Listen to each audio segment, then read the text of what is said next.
In Bible for the last few weeks, we have been talking about the tabernacle, which was a tent-like building that was where the Israelites worshiped God. So it had a courtyard, which was like an open, almost like think of our yard at the school, this big field area. It's still part of the school property, but it's outside. So that's the courtyard of the tabernacle. And then you had the holy place where you had the altar of incense and the table of showbread.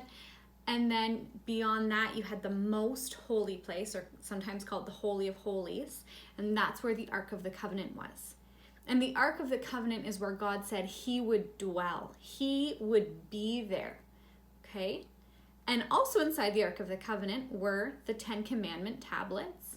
Aaron had a staff that went in there. Some of the manna that God gave the Israelites while they were in the wilderness was in a jar in the ark. But the ark itself was where God was.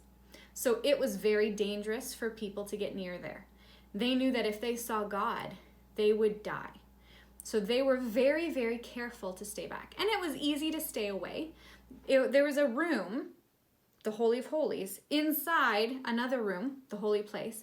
And even that holy place, only some priests could go, and only after they had cleansed themselves properly and they were wearing specific clothes. It was not just an easy thing to get in close to where God was. Later on, when there was a temple built, and we're not actually learning about that this year, we're focusing more on the tabernacle. But later, when the temple was built, there was all sorts of areas in the temple for different people. So there was a big area for where the foreigners, people who weren't Israelites, could come this far and no farther. And then men who were Israelites could come a little bit farther, but not all the way into the temple. And then priests and Levites could go a bit further. And then priests only could go a little further.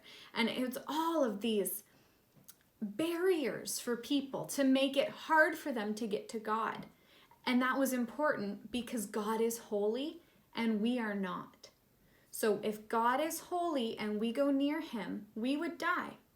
So God is showing the Israelites how holy he is by keeping himself far away from them, but he's also showing them how sinful they are, so that they understand that they can never be good enough to approach God.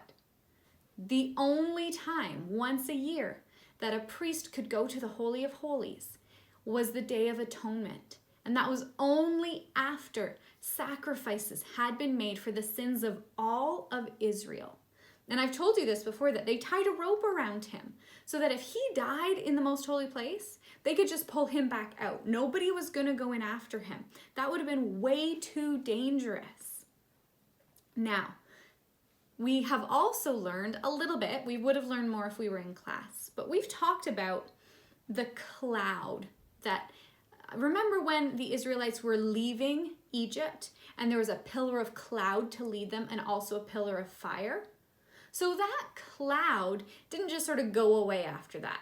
It led them for 40 years in the wilderness. And then when they got to Mount Sinai, I have those two backwards. They got to Mount Sinai first and then they did 40 years in the wilderness. But when they got to Mount Sinai, where the 10 Commandments and all the other laws were given to Moses, the cloud was around the mountain. Okay, the cloud represents God's presence and his glory. So it means God is here and he is special. Have you ever driven in the morning and looked outside and said, wow, it's really foggy? Is it easy to see in the fog, or is it hard to see in the fog? It's hard, exactly. You might be sitting in your car and usually you can see the building across the street, but now you can't because there's a cloud blocking it. So although the cloud was part of God's glory, it was also something that kept him hidden from the people.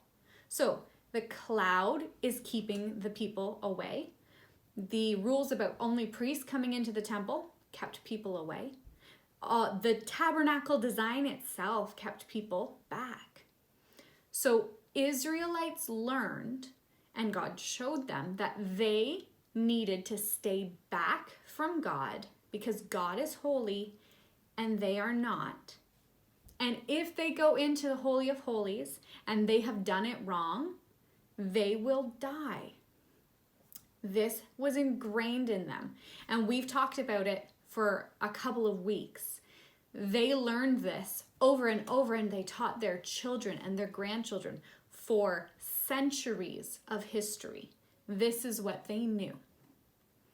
So, when Jesus came, things were very different. And the people were not all ready for the changes that Jesus was going to bring. Because with Jesus, are we now allowed to just go and talk to God and pray? We are. Could an Israelite have just gone into the Holy of Holies to pray? No. There is a difference because we have Jesus. We're going to talk about that a bit more, I think, next week. For today, I have a sheet for you so that you can take a little bit of a look at sort of the specific things in the tabernacle that were set up and some of the ways that the glory of God was seen in the temple. How did the people know that God actually came and was in, sorry, I said temple, tabernacle? How did the people know that God came and that he was actually with them in the tabernacle? All right, we're going to take a look at that sheet together. It's a crossword, so have a look. This is the sheet that you have. It was in your package this week, and it's a crossword puzzle. Now, the instructions say to use the Bible to complete it. The clues are found in Exodus chapter 40. So when you come down and it says verse 4, verse 5, verse 4, these are the verses from Exodus chapter 40. And I don't know what Bibles you have at home, but the answers are going to use words from the NIV, the New International Version of the Bible. So if you're having trouble and you're like, this blank just won't fit, make sure you're using NIV, or it might be a slightly different word and it might not fit. So remember, these ones go across. So number 1 across, I'm going to find number 1. My answer is going to go across. Number 3 across. Where's number 3? Oh, there it is. And I'm doing my answer across. And then there's number 1 down. So there's number 1 going down. Fill in the blanks first and use a pencil, and then go to fill in your answers over here. Use a pencil so that if they don't fit, you're able to erase them.